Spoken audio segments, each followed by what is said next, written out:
It's titled "Ordinary Germans Are Paying," and that's in scare quotes. Anti-war protests stretch across Central Europe. And here's the thing. They note, the article starts out saying, you know, were it not for the banners, it could have been a crowd gathering for an early opening of the Christmas market in Leipzig. But then came the speeches.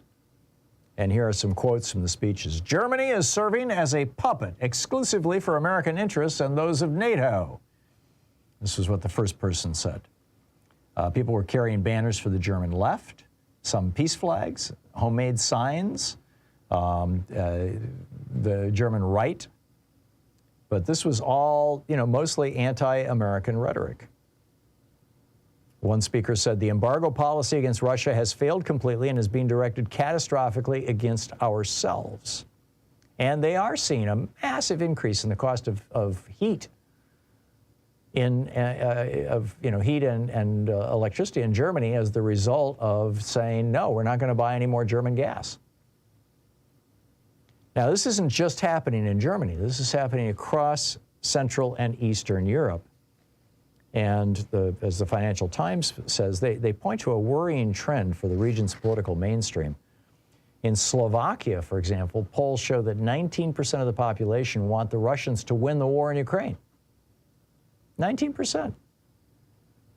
In Austria, they've got this party, this neo-Nazi party, the Freedom Party. Is Nazis love to use the word freedom, right? It's called the Freedom Party. And again, a quote from the Financial Times, "They have relentlessly blamed sanctions and hostility to Russia for the mounting economic hardship facing working-class Austrians." So, yeah, you know, embrace some neoliberal policies, you know, some tough times, and then blame it on the Ukrainians.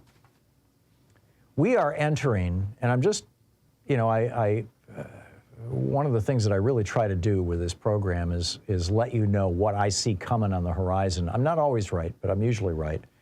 And it's not any, you know, particular brilliance on my part. It's that I spend a lot of time informing myself about these things. It's what I do for a living. But what I'm seeing coming on the horizon is, number one, a real political crisis in Ukraine for the Zelensky government, as city after city goes dark and people are literally freezing to death. This is going to be very, very hard on them. This Russian strategy of doing to them what they did to Aleppo in Syria.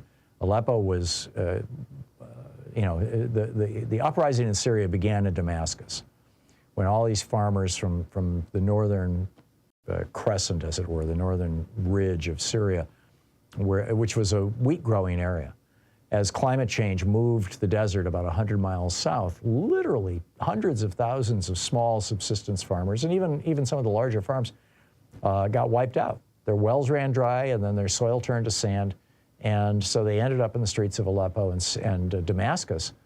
And when they got there, they were broke. They were living in the streets. They were poor. These were people who had been, you know, middle-class farmers. And so they started demanding that the government, at the very least, provide them with housing or provide them with food, or, you know, come up with some jobs for them. And Bashar al-Assad's response, the dictator of Syria, his response was to machine gun them down in the streets. You may recall that this was like, what, 5 years ago? 4 or 5 years ago? And Russia, of course, has their one deep water port in that region is in Syria. And so, you know, protecting their interests in Syria, they came in, and what did they do in Aleppo? Well, first, they took out the utilities. They just bombed the crap out of the utilities. Now, there they didn't have to worry about winter. It was more summer, you know, and then the heat killing people. But then pretty soon people started dying of dysentery because the water treatment plants were gone. The septic treatment plants were gone. There was a mass death of children in Aleppo. And then the Russians started bombing the actual residential areas, the city itself. And they basically flattened the city. And this is what they're doing now in Ukraine. It's also what they did, you know, in the breakaway regions of Russia back, you know, 30 years ago, 25 years ago. I mean, this has been a Putin strategy for a long time. It's genocidal, but it's fine with him. So number one, there's going to be a crisis, a political crisis, I believe, that Ukraine is going to be facing coming up as winter really starts to bite. And, you know, the conventional wisdom is that this is going to harden their spines, you know, like it did the Brits when the bombing, when the Blitz was happening. But Britain wasn't reduced to rubble. You know, there was still electricity. There was the bombing by the Germans in World War II was not strategic. It was just massive. And so, you know, I'm not sure that great resolve. I think at a certain point, when your children are dying, when your family's dying, when the people around you are dying, at a certain point, people just get ready to say enough. But the larger threat, that's more of that's a softer threat. The harder threat is going to be in Europe this winter, and probably February, March, as the gas supplies start to run out, as the power plants are strained, as fuel prices continue to rise.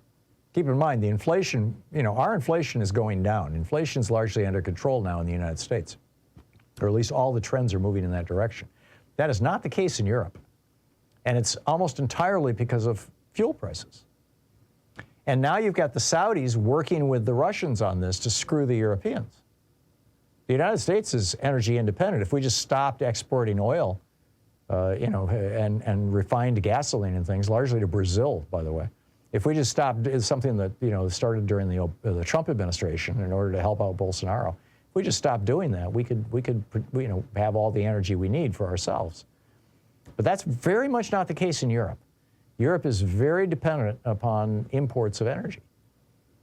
And so this is going to get tough. And I'm expecting what we're seeing right now, most visibly in Germany and in Austria, is going to increase. And the biggest variable here, and I was surprised there wasn't a single paragraph about it in this Financial Times article, although I predict you will see more and more of this in the coming months, is that the Russian bots and troll farms are going to be in German, on Twitter and Facebook speaking to Germans, in Slovakian speaking to Slovakians, and Slovenian speaking to Slovenians, if I'm getting these languages right, in Czech to the Czechs, in France to the French, in Swedish to the Swedes. They're going to be, just like in 2016 during our election, we had, you know, huge number, I mean, you know, hundreds of thousands of these bots and trolls pretending to be Americans talking about how wonderful Donald Trump was. You're going to see the same thing in Europe. Not about Trump, but against Russia.